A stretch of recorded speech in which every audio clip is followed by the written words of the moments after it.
Que alegria poder adentrar no seu lar com o programa Missão Mulher na TV. Você que sempre nos acompanha, siga-nos aí pelas redes sociais e também pela TV Cairós, que é a TV que eu chamo a TV da Bênção, canal 7.1. Reúna a sua família, porque juntos nós vamos meditar na palavra de Deus, vamos também ouvir um belo louvor, mas antes nós vamos orar. Reúna aí a família e os amigos e vamos orar para que Deus abençoe-nos neste dia. Senhor, nosso Deus, nosso Pai que está no céu, nós te agradecemos por mais esta oportunidade de estarmos na Tua presença, Senhor, para ministrarmos, Senhor, a Tua palavra. Senhor, que a Tua palavra vá de encontro a cada necessidade. Abençoe, Senhor, os lares, meu Deus, abençoe as vidas através da ministração da Tua palavra. Usa-me conforme o Teu querer, segundo a Tua vontade, no nome de Jesus. Nós vamos ler um texto da Escritura Sagrada que está no livro de 2 Samuel, no capítulo 6, dos versículos de 1 a 18 e depois o versículo 23. Abra comigo a sua Bíblia, se você tem aí perto de você, se não, ouça com atenção. Abra os seus ouvidos espirituais para ouvir a voz de Deus falando com você. Livro de 2 Samuel, capítulo 6, versículos 1 a 18 e depois o verso 23. Vamos à leitura da palavra de Deus. Traz como título: Davi traz para Jerusalém a arca. Tornou Davi a juntar todos os escolhidos de Israel, em número de 30.000. Dispôs-se e com todo o povo que tinha consigo, partiu para Baalá de Judá, para levarem de lá para cima a arca de Deus, sobre a qual se invoca o nome do Senhor dos Exércitos, que se assenta acima dos querubins. Puseram a arca de Deus num carro novo e a levaram da casa de Abinadab, que estava no outeiro. Eusá e Aiô, filhos de Abinadab, guiavam o carro novo. Levaram-no com a arca de Deus da casa de Abinadab, que estava no outeiro, e Aiô ia adiante da arca. Davi e toda a casa de Israel alegraram-se perante o Senhor, com toda a sorte de instrumentos de pau, de faia, com harpas, com saltérios, com tamborins, com pandeiros e com símbolos. Quando chegaram à eira de Nacom, estendeu Uzá a mão à arca de Deus e a segurou, porque os bois tropeçaram. Então a ira do Senhor se acendeu contra Uzá, e Deus o feriu ali por esta irreverência, e morreu ali junto à arca de Deus. Desgostou-se Davi, porque o Senhor irrompera contra Uzá, e chamou aquele lugar Perez Uzá até ao dia de hoje. Temeu Davi ao Senhor naquele dia e disse: Como virá a mim a arca do Senhor? Não quis Davi retirar para junto de si a arca do Senhor para a cidade de Davi, mas a fez levar à casa de Obed-edom, o geteu. Ficou a arca do Senhor em casa de Obed-edom, o geteu, 3 meses, e o Senhor abençoou toda a sua casa. Então avisaram a Davi, dizendo: O Senhor abençoou a casa de Obed-edom e tudo quanto tem, por amor da arca de Deus. Foi, pois, Davi com alegria, fez subir a arca de Deus da casa de Obed-edom, a cidade de Davi. Sucedeu que quando os que levavam a arca do Senhor tinham dado 6 passos, sacrificava ele bois e carneiros cevados. Davi dançava com todas as suas forças diante do Senhor e estava cingido de uma estola sacerdotal de linho. Assim, Davi, com todo Israel, fez subir a arca do Senhor com júbilo e ao som de trombetas. Ao entrar a arca do Senhor na cidade de Davi, Mical, filha de Saul, estava olhando pela janela e vendo ao rei Davi, que ia saltando e dançando diante do Senhor, o desprezou no seu coração. Introduziram a arca do Senhor e puseram-na no seu lugar, na tenda que lhe armara Davi, e este trouxe holocaustos e ofertas pacíficas perante o Senhor. Tendo Davi trazido holocaustos e ofertas pacíficas, abençoou o povo em nome do Senhor dos Exércitos. Verso 23. Mical, filha de Saul, não teve filhos até o dia da sua morte. Eu quis ler o trecho, a passagem quase toda, para que você possa compreender a história que aconteceu aqui com o povo de Israel. E se puder dar um título a esta mensagem, eu daria Trazendo de Volta a Presença de Deus. Este aqui é o desejo do rei Davi, trazer de volta a Arca da Aliança, o símbolo da presença de Deus no meio do seu povo, do povo de Israel. Eu quero contar um pouco dessa história para você que nos assiste. Israel sabia que podia conquistar seus inimigos, contanto que o Senhor estivesse no meio deles, através da sua presença. E a arca de Deus, a arca da aliança, era o símbolo da presença de Deus no meio do seu povo. Acontece que o povo de Israel começou a se desvencilhar da presença de Deus, a se afastar da presença de Deus. E os filisteus atacaram o povo de Israel e feriram o povo de Israel. E naquele dia, 30.000 homens pereceram. E entre estes homens de guerra estavam ali os filhos do sacerdote Eli, os 2 filhos do sacerdote Eli, Ofni e Finéias. E eles morreram ali naquele dia, naquele campo de batalha. E os filisteus roubaram a Arca da Aliança. O símbolo da presença de Deus foi roubada do meio do povo de Israel. No meio do arraial dos filisteus, a presença de Deus, que é a Arca da Aliança, foi roubada, foi levada pelos filisteus. E agora, naquele dia, houve uma morte. Quando a presença de Deus se afasta do homem, se afasta de nós, o que acontece? Acontece morte, gritos na cidade, gritos de pavor.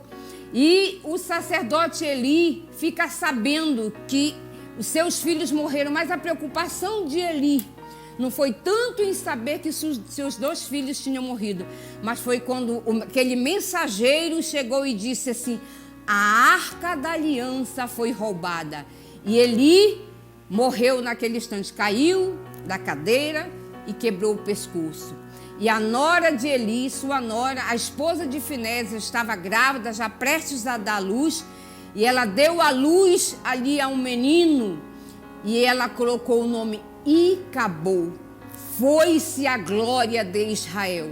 Ali houve uma mortandade, uma tristeza, uma família inteira destruída, por causa que a presença do Senhor saiu do meio do seu povo. Os 2 filhos do sacerdote Eli, homens que ministravam ali diante do altar, estavam fazendo coisas erradas, misturando o santo com o profano. Cuidado, não misture as coisas de Deus. Deus é santo, santo, santo. E os filhos de Eli estavam ali brincando com o povo. E eles estavam ali fora da presença de Deus. E eles foram mortos naqueles dias ali pelos filisteus. Ofni e Finéias, 2 sacerdotes, eram para estar ali guardando as coisas sagradas. E eles estavam misturando o santo com o profano. Muito cuidado com isso, porque toda uma família foi destruída. Eli, o sacerdote, seus 2 filhos, Ofni e Finéias, sua nora 30 mil homens, já tinham morrido 4 mil, depois mais 30 mil homens de guerra morreram ali no campo de batalha por causa da desobediência, porque tiraram o foco da presença de Deus e começaram a profanar o altar. E Deus é santo e Ele não permite isso. E a Arca da Aliança, ela não era um móvel qualquer. Ela era uma caixa de madeira quadrada, mas ela tinha toda uma simbologia. Era um móvel quadrado, era uma madeira de acácia e a madeira de acácia por dentro revestida com ouro em pó. O que isso significa? Qual o significado espiritual? A madeira de acácia, embora seja uma madeira bonita, é uma madeira ruim de ser trabalhada, cheia de nós, cheia de imperfeições. O que significa isso? A nossa natureza humana. A madeira significa eu e você. Nós somos pessoas imperfeitas, cheias de falhas, cheias de problemas, mas, no entanto, dentro da arca, ela era revestida de ouro, ouro em pó, ouro da melhor qualidade. Qual o significado espiritual disso? Isso fala da natureza divina, é o significado da natureza de Deus. Então, o que Deus queria me ensinar com isso? Eu, uma pessoa imperfeita, você, um ser humano cheio de falhas, representava aquela madeira. Mas mesmo assim, Deus resolveu morar dentro de mim. Dentro de mim, quando eu trago a presença de Deus na minha vida, as pessoas vão me olhar, mas elas não vão me ver, elas vão ver Deus em mim. Porque não vivo eu, mas Cristo vive em mim. Então, a Arca da Aliança representava para Israel o maior símbolo material da presença de Deus. Eu sou um ser humano falho, você é um ser humano falha. Por isso a madeira representa a nossa humanidade, mas aquele ouro representa a divindade de Deus. E mesmo assim, cheio de falhas, cheio de imperfeições, Deus vem habitar no coração do homem. Deus vem habitar em nós quando nós reconhecemos a soberania de Deus. E quando o mundo nos olhar, ele não tem que nos ver, ele tem que ver Deus. Ele tem que dizer, ali vai um homem de Deus, ali vai uma mulher de Deus, porque Deus habita em nós. Os filisteus, quando roubaram a Arca da Aliança, eles colocaram a Arca da Aliança juntamente com o seu Deus. Eles tinham muitos deuses e um desses deuses se chamava Dagon. Era um Deus que tinha cabeça de homem e corpo de peixe. E eles levaram ali a Arca da Aliança, a presença de Deus, o símbolo sagrado, e colocaram ali diante daquele Deus pagão de Dagon. E o que acontece? Colocaram ali e de manhã vieram olhar o que aconteceu. Dagon estava caído, com o seu rosto no chão. Mas eles mesmo assim arrumaram, ajeitaram ali, os filisteus ajeitaram o seu Deus lá, o Dagon, e no outro dia vieram olhar e Dagon estava com a cabeça no chão e também os seus braços no chão, cortados no limiar. O que isso me traz de lição espiritual? Que toda potestade do mal vai cair na presença do Deus Todo-Poderoso. Eu profetizo para você que nenhuma potestade do mal tem poder sobre você e sobre sua família, porque na presença de Deus, Dagon tem que cair. O inimigo tem que bater em retirada, porque tua família, minha família é um projeto de Deus. As potestades estão sendo destronadas, porque Deus está presente no recinto. E como a presença de Deus estava ali, Dagon caiu por terra para simbolizar que na presença de Deus o inimigo bate em retirada. Ninguém vai te tocar quando você estiver na presença de Deus, nas mãos de Deus. Quem está nas mãos de Deus não pode ser destruído. E os filisteus ficaram muito agoniados com aquilo. Eles não queriam mais estar ali de posse da arca. Passaram uns 7 meses ali e eles foram feridos de tumores, de chagas, porque ninguém pode brincar com a presença do Deus Todo-Poderoso. Muito cuidado. Deus é santo. Ele não era só santo lá no Antigo Testamento, ele continua sendo santo. Ele continua sendo o Deus vivo, Deus verdadeiro, e não admite irreverência, não admite misturar o santo com o profano. E os filisteus entenderam isso e quiseram devolver a presença de Deus, porque para eles aquilo não trazia boas coisas, porque eles não acreditavam no Deus de Israel. Pelo contrário, a presença de Deus ali no meio deles estavam castigando eles severamente, com tumores, com pragas, com muitas coisas. E eles arrumam 2 carros e mandam devolver a Arca da Aliança, a presença de Deus. Eles devolvem a arca para Kiriat Jearim, para a casa de um homem chamado Abinadab. Abinadab ficou com a Arca da Aliança por um período de 20 anos e a arca é devolvida. E nesse período Saul já era rei de Israel, mas Saul não se importava com a presença de Deus. Saul não se preocupou em trazer de volta a Arca da Aliança. Saul se preocupava em guerrear, em ganhar as guerras, mas ele não era um homem espiritual. Ele era um homem de guerras, mas não buscava consultar a Deus. Só pensou em buscar a Deus quando Deus o rejeitou. Cuidado, não pense em buscar a Deus na tua hora, no teu momento, porque Deus pode te rejeitar. Como ele rejeitou Saul. Saul teve muitas oportunidades de buscar a presença de Deus, mas ele não se importou com a presença de Deus. E quando Deus o rejeitou, ele quis buscar a presença de Deus, mas já era tarde. Nós vamos dar prosseguimento, mas você vai se deleitar aí num belíssimo louvor com a Amanda Vanessa, que fala assim. Você vai ouvir agora um belíssimo louvor. A Amanda Vanessa vai louvar com um louvor Tua Presença, que tem tudo a ver com o que estamos falando, trazendo de volta a presença de Deus. E logo mais nós voltaremos na sequência.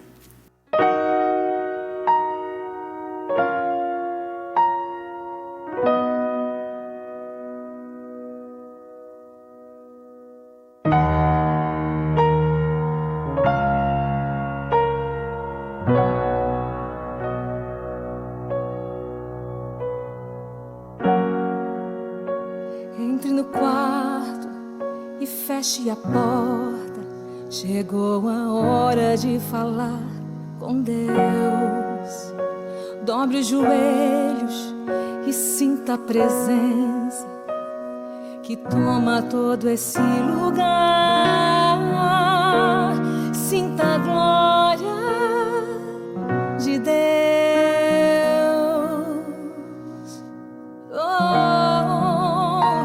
Sinta a glória do Pai.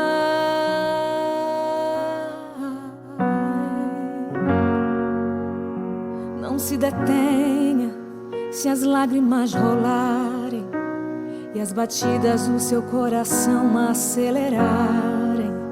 Ele mexendo no secreto da gente, o lugar que ninguém conhece mais. Ele viu e sabe curar. Ele viu e sabe o remédio para curar toda ferida. Jesus, Tua presença é o que eu mais quero. Tua presença é o meu remédio, Jesus. Eu não quero ouro nem prata, só quero que cuide de mim. Eita, que presença é essa?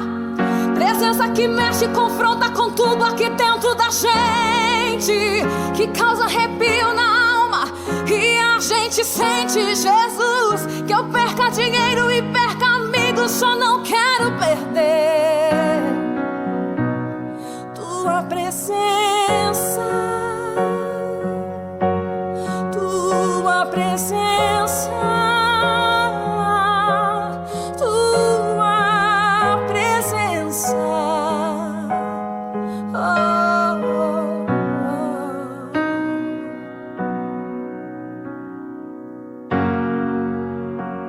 se detenha, se as lágrimas rolarem e as batidas do seu coração acelerarem.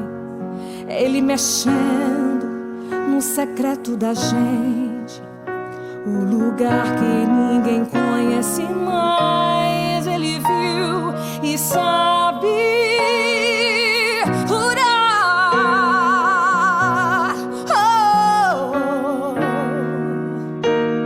Ele sabe o remédio pra curar toda ferida.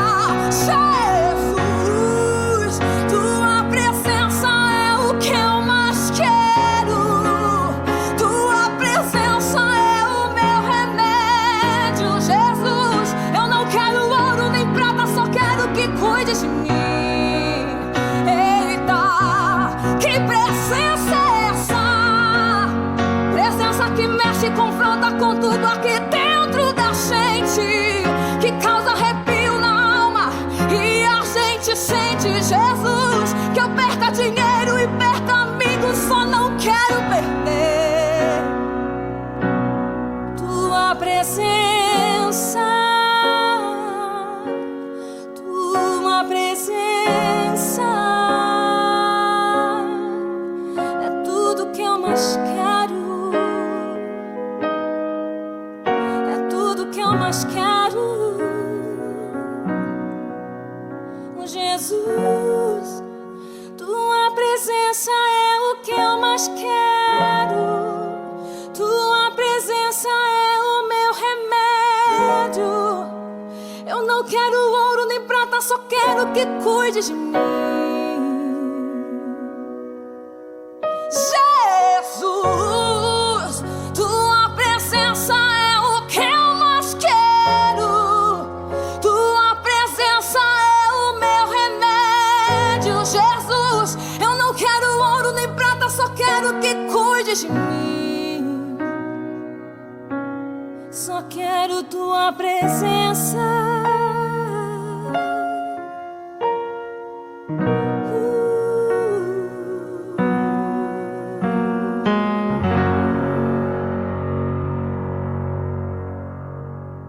Muito bem, você já se deleitou nesse belíssimo louvor? Eu creio que esse louvor falou no seu coração como falou no meu, porque fala que nada mais é importante na nossa vida do que a presença de Deus.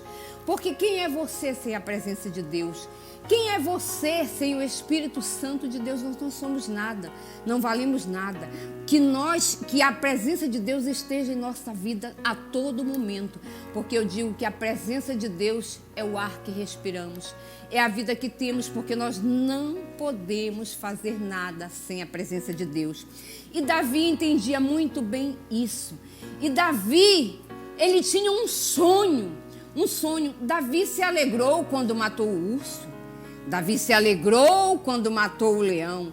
Mas isso ainda não era o que Davi queria no final das contas. Davi também se alegrou quando ele pôde derrotar o gigante Golias. Tudo isso foram vitórias que Deus deu a Davi. Mas a maior vitória para Davi nem foi quando ele foi ungido rei. Talvez você pode pensar, foi quando ele sentou no trono, ele ficou muito feliz. Com certeza ele ficou feliz porque ele estava vendo o cumprimento de uma promessa. Mas a maior alegria do rei Davi era trazer de volta a glória, a presença de Deus para o meio do seu povo. Era isso que o rei Davi queria. Ele não estava se importando se matou urso, ele tinha um currículo invejável. Matou urso, matou leão, venceu o gigante, reinou. Mas a maior alegria de Davi, o seu maior gozo, o seu maior contentamento era trazer de volta aquilo que o inimigo tinha roubado. Trazer de volta a presença de Deus. Que você também tenha este mesmo desejo. Você que está longe da presença de Deus, você já deu para perceber que sem Deus, sem a presença dele, você não é nada. Você não vale nada. E Davi entendia perfeitamente que as suas vitórias, as suas batalhas dependiam da presença de Deus. Mas trazer a presença de Deus até nós exige sacrifício. Não é de qualquer maneira que a presença de Deus chega até nós. Então Davi faz 2 tentativas para trazer a glória de Deus para o meio do povo. Só que Davi falha na sua primeira tentativa. Ele escolhe 30.000 homens para ir com ele buscar a Arca da Aliança. Escolhe 30.000 homens, mas por que 30.000 homens? Deus diz: Davi, eu não quero um avivamento para um grupo apenas. Eu quero um avivamento para toda a nação de Israel. Eu aprendo aqui essa lição espiritual. Por que apenas 30.000 homens? Porque 30.000 homens morreram no campo de batalha. E Davi queria homenagear aqueles homens, levando 30.000 homens para trazer de volta a Arca da Aliança, mas não era esse o propósito de Deus. Davi erra quando ele tira princípios. Nós não devemos desprezar os princípios. Está lá no livro de 1 Crônicas, no capítulo 15, versículo 2 e versículo 15. Lá estavam todas as instruções de como se transportaria a Arca da Aliança. E Davi fere este princípio. Davi imita os filisteus. Cuidado! Não imite os pecadores, os povos pagãos. Davi pega dois animais, carros novos, para transportar a presença de Deus. Não era assim que era para ser transportada a presença de Deus. Está lá no livro de 1 Crônicas, capítulo 15, versículo 2, versículo 15. Lá está dando a instrução. Eu vou ler para você o que diz lá. Uzá foi uma pessoa que morreu aqui, mas porque estava tudo errado. Nesse transporte da arca, está lá, olha no versículo 2 do capítulo 15 de Crônica, diz assim: então disse Davi, ninguém pode levar a arca de Deus senão os levitas, porque o Senhor os elegeu para levarem a arca de Deus e os servirem para sempre. Estava escrito lá. E no versículo 15 de 1 Crônicas, capítulo 15, também está dizendo assim: os filhos dos levitas trouxeram a arca de Deus em carros. Não, a arca de Deus era para ser carregada nos ombros dos levitas, através das varas, né? Tinha argolas, tinha as varas, era para carregar nos ombros. Hoje as pessoas querem um evangelho de modernidade, de facilidade. E Davi quis facilitar. Carros novos para transportar a presença de Deus foi outro erro. Não faça as coisas que Deus não te mandou fazer. Não remova os marcos antigos. Não remova os princípios da palavra de Deus, porque esta palavra é viva e eficaz. Então, Davi, ele errou aí, quando ele se esqueceu desse detalhe. Escolhe 30.000 homens, já estava errado, não era só 30.000 homens. Aí, escolhe carros, fez como os filisteus fizeram. Aí, o que acontece? Aqueles carros tropeçam, os bois tropeçam, e um dos que iam ali, os filhos de Abinadab, Uzá, quis segurar a presença de Deus. Quem é Uzá para segurar a presença de Deus? Uzá quis segurar a presença de Deus, e naquele mesmo instante, quando Uzá vai, Uzá significa força. Às vezes você quer fazer a coisa na sua força física, na sua força bruta, mas no campo espiritual não funciona assim. Não funciona assim. As coisas não é como o homem quer, como Deus quer. E Uzá corre, toca na glória de Deus. Estava escrito que não podia tocar, e Uzá toca. E quando Uzá toca, Deus se irou com Uzá, e Uzá morreu por causa da sua irreverência. Quem são os Uzás de hoje? Aqueles que querem a presença de Deus, mas não querem compromisso. Presença de Deus exige compromisso. O ônus de carregar a presença de Deus é você ter uma vida de consagração, uma vida de busca, uma vida de intercessão, uma vida de oração. E Uzá, o filho de Abinadab, o sobrinho de Davi, a arca ficou 20 anos na casa de Uzá e ele não aprendeu. A Bíblia não registra o que aconteceu na casa de Uzá naqueles 20 anos, na casa de Abinadab. Quem sabe eles colocaram a presença de Deus ali num cantinho e não deram a devida importância, cuidado. A presença de Deus tem que estar no meio da nossa família, no meio da nossa casa. E Uzá foi irreverente. Há muitas pessoas irreverentes na presença de Deus e Deus não tolera irreverência porque Ele continua sendo um Deus santo. E Uzá estende a sua mão e ele morre no mesmo instante. E Davi fica assustado com o que acontece e recua. Não quer mais levar a arca porque ficou com medo do que aconteceu com Uzá. Davi fica triste. E nesse cenário também eu quero falar aqui de Mical. Mical estava ali na janela assistindo já depois, quando Davi já retorna com a arca. Há muitas Mical aí na janela, despreocupada. Mical, vendo a alegria de Davi, ela o desprezou no seu coração. Muitas pessoas não se alegram com a tua vitória. Muitas pessoas olham e veem o movimento, mas não se envolvem no movimento. Ficam só apáticos, frios, e Mical ficou estéril, sem filhos, não teve geração. Crentes mornos, pessoas frias, apáticas, porque não se envolvem com o reino de Deus, não querem a glória, ficam só assistindo da sua janela. Desça do seu pedestal e venha servir a Deus, venha pedir a presença de Deus para o meio da sua família, para o meio da nação.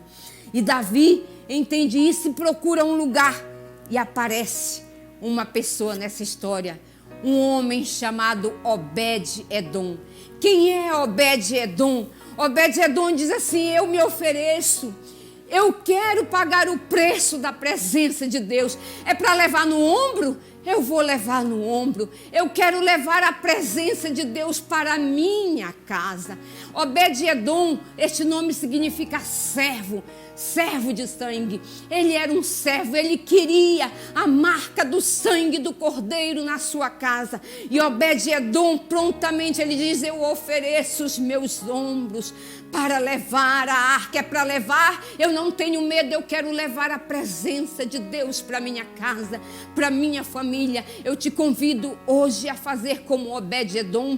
Leve a presença de Deus, pague um preço pela sua família. E quando a arca entra na casa de Obed-Edom, passou apenas 3 meses ali, e a Bíblia nos diz que a casa de Obed-Edom era uma casa estéril e tudo se mudou.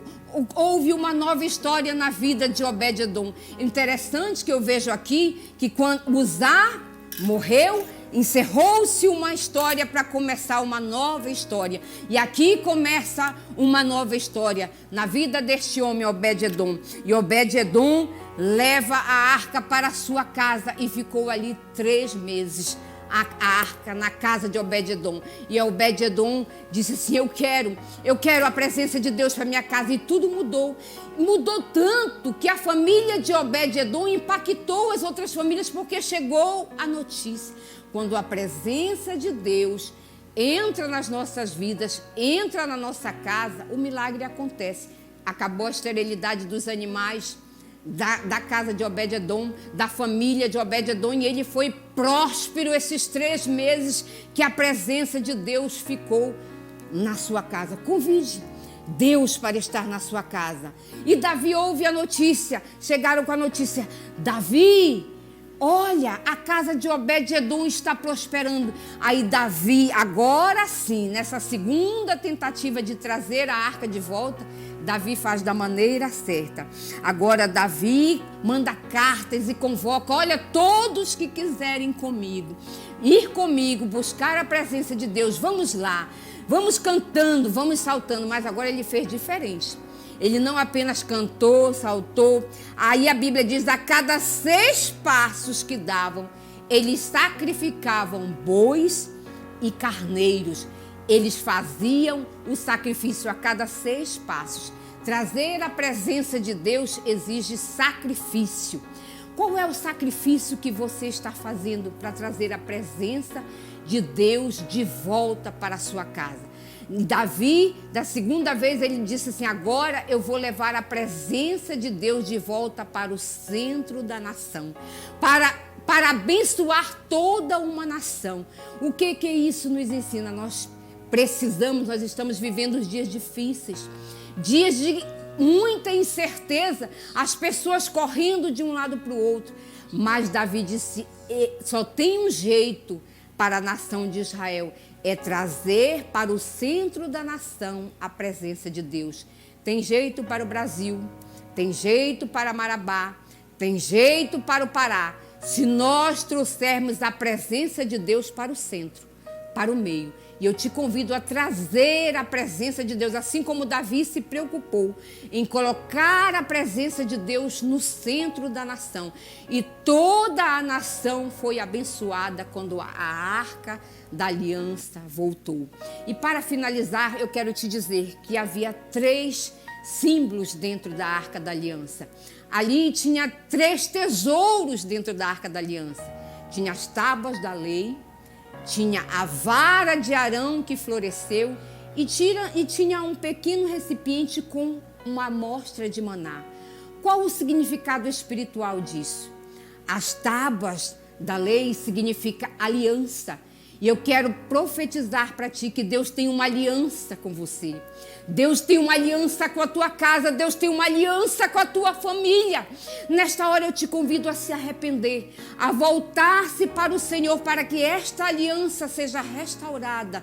As tábuas falam da aliança de Deus. E se tem uma aliança, tem uma vara que floresceu. Ela floresceu e ela deu frutos. Isso fala de promessa. Se tem aliança, tem uma promessa. E Deus fez uma promessa para a tua descendência. E aceita a promessa de Deus. Converte-te novamente, arrepende-te. E o terceiro item que tinha ali era um recipiente com maná. E maná fala da provisão. E eu quero dizer para você que nesta pandemia, neste caos que está passando, não vai faltar provisão para a tua casa. Não vai faltar o pão para a tua família. Não vai faltar o pão para o teu filho. Deus supre toda e qualquer necessidade de você, porque você fez uma aliança, você tem uma promessa e Deus provê tudo para você e para a sua casa. Eu quero te convidar nesse final de programa. Convida toda a sua família, faça um novo pacto com Deus, uma nova aliança com Deus. Reúna a sua família, nós vamos orar. Não existe essa questão de maldição hereditária. Tem pessoas que dizem, tem uma maldição hereditária. Eu repreendo toda maldição hereditária, porque não tem maldição hereditária, porque foi feita uma aliança com você, com a sua família, com a tua casa, com os teus descendentes. A bênção é para ti e para os teus descendentes. Então está tudo quebrado, toda maldição que o diabo lançou contra a tua família caia por terra em nome de Jesus. Porque tem uma aliança para você, tem uma promessa e tem provisão para a tua casa, para a tua família. Agora nós vamos orar, nós vamos entrar com confiança no trono da graça. E eu quero orar por você e profetizar para você que tem uma aliança, tem uma promessa e tem provisão. Em tempos de escassez, Deus tem provisão para a tua família, para a tua casa, para a nossa nação. Oremos. Deus poderoso, Deus Pai, Criador dos céus e da terra, nós ministramos a Tua palavra. Nós falamos que a Tua presença é que importa nas nossas vidas, porque quando a Tua presença está no meio da família, a bênção, a provisão, ó Deus, a aliança é restaurada. Pai, eu te peço, restaura a aliança, Senhor, desta família, deste casal. Restaura, Senhor, a comunhão. Ó Deus, as promessas que Tu fizeste a esta família. Que hoje, Senhor amado, possam se reacender a esperança. Que haja, Senhor, uma aliança, uma promessa e que haja provisão para esta família, para este pai de família, para esta mãe, para este jovem que tem batido em portas, Senhor, atrás de emprego. Que, Senhor, haja, Senhor, com a Tua bênção, que haja provisão, que eles hoje, Senhor amado, entendam que a Tua presença é que faz toda a diferença, porque quem somos nós sem a Tua presença? Não somos nada. E que nós hoje possamos buscar a Tua presença e sacrificar nossas vidas, estar com a nossa vida no Teu altar. Abençoe este lar, Pai, abençoe esta família, abençoe o Brasil, Senhor, abençoe o Pará, abençoe Marabá, no nome de Jesus. Amém. Que Deus abençoe você, que Deus abençoe a família, que Deus abençoe o Brasil, que Deus abençoe a Marabá. E que nós possamos estar juntos, se Jesus não voltar, até o próximo programa. Deus abençoe.